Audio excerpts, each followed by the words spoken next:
If you're using ChatGPT or any other user interface to a large language model, you're probably getting it wrong. In other words, you're writing prompts and hoping for the best in the way of output, and then you're wondering why you can ask the same question over and over and get different results. That also sounds like madness, doesn't it? The key to utilizing AI is understanding how to interact with it in a constructive manner. So this course is designed to give you those advanced basics to help you get what you want from AI, generative AI that is. So what are we going to cover in here?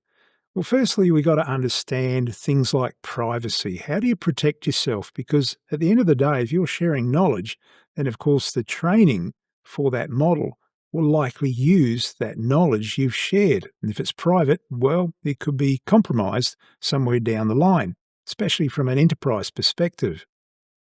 We also need to understand how to write better prompts to get the best results from the large language model.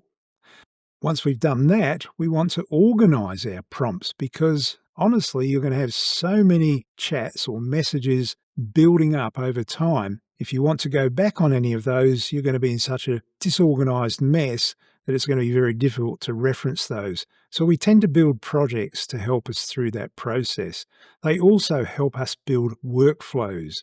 Now, at some point, the large language model does not have all of the knowledge that you want to get from it. In other words, specialized knowledge.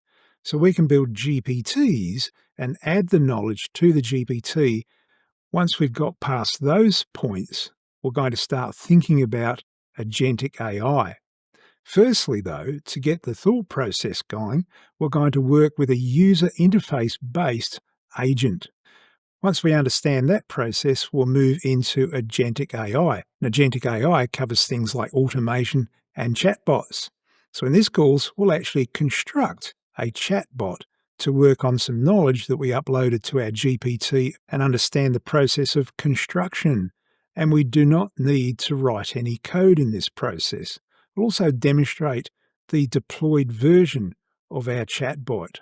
So I hope to see you in the course shortly. Bye for now.